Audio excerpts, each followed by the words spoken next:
And the news continues to develop on Capitol Hill tonight as the U.S. Senate prepares to vote on the debt deal compromise. Now, that vote is scheduled for high noon tomorrow, and it is expected to pass. And for analysis on this pending Senate showdown and much more, we bring in our great American panel.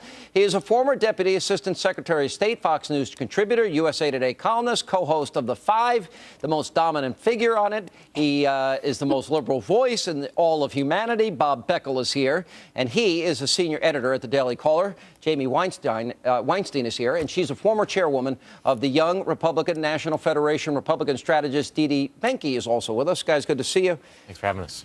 I might surprise you, Beckel.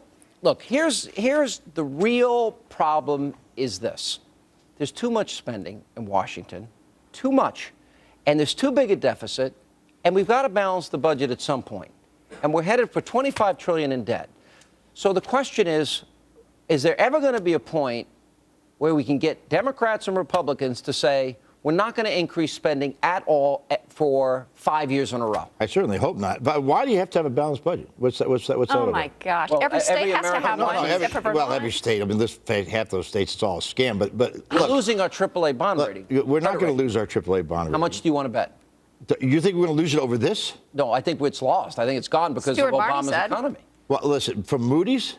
And the same bought and paid for crowd that gave him all those mortgage-backed securities at A rating? Yes. They're foolish. Yeah, Sean's right, and they're not full of it. I mean, the Stuart Barney is an I didn't expert. swear. You came that close for crying out loud. I know, but I'm getting good at doing that, aren't I? Look, let me just say, can I just say one thing? If I had been in Congress today, I would have had the whole, just to save Obama and the debt ceiling before the Tea Party people took us into a disaster, I would have voted yes. But, man, I'll tell you, it is anti-poor children and favorable to millionaires and billionaires. That's what that bill is. You know, and you should not call the Tea Party, our friends, patriots, terrorists, anarchists, because, I mean, that's so un-American. That's terrible. I mean, they're the ones who took the conversation and took the battle to closer to trying to get us out of this mess. I mean, we're like the Roman Empire now, fall of the Roman Republic. I mean, it is that serious. Can I point out what I think the worst part of this bill is, which doesn't get discussed very much? And I think defense cuts are terrible in the bill. But what the worst part is, it's going to allow the people in Congress to pretend like they're doing something for the next 6 months.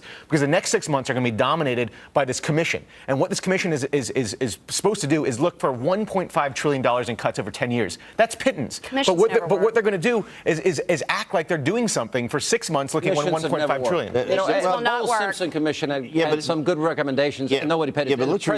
But let's remember something on a serious note here. The Bowles-Simpson Commission initially was supposed to be automatically going to Congress with the same, but they had to do an up and down vote, no amendment. Obama rejected it. No, it got beaten back in the Senate, and so it ended up being just a commission. This is a select committee like Watergate. But Bob, why was it also just a commission? Because the president never even brought it up. You're right. It should have been. But this committee that they formed, a select committee like Watergate was, for example, and they have to report out, and it has to be a vote within a certain number of days, up or down, no amendments, no filibuster. Now, let's just hope that there's a possibility that there is some entitlement reform and some other things in that might actually cut some spending. And the vice president, I like the Tea Party. I've got to give them a lot of credit. They have shifted the debate. They're changing the country in a positive way. They're calling attention to a very severe problem. For the vice president of the United States to call them terrorists, for Democrats to call them terrorists, you on your program have called them anarchists. And terrorists. Have you called them terrorists too? You know, how do you justify that? Let me put it this way. I agree with you. They brought this issue and they deserve credit for bringing it to the forefront. If I called Nancy Pelosi a terrorist, what would you say to me? You'd say that's over the top, Hannity. I would say it's over the top, and I was over the top today because I was mad about it, and I agreed. I mean, look, I apologize today, and I'll be if I offended any Tea Party people, I apologize. You should be offended by the president of the United States because he's not doing anything. Now there you go. This is the kind of thing I have to listen to you right-wingers about. Now you want to know why I get mad? Because right-wingers like you jump in the middle of my apology. Hang on. With what? All right, we got your apology. Didi, go ahead. No, I'm saying you should be mad at the president for putting us in this mess because the blame is squarely on him. He's done nothing. Absolutely no plan. Where is it? You've never been able to answer that. He had a plan. He and Boehner had a plan for $4.5 trillion. It's a national security issue because we're so much. You know, of the $14 trillion, you know how much of that was?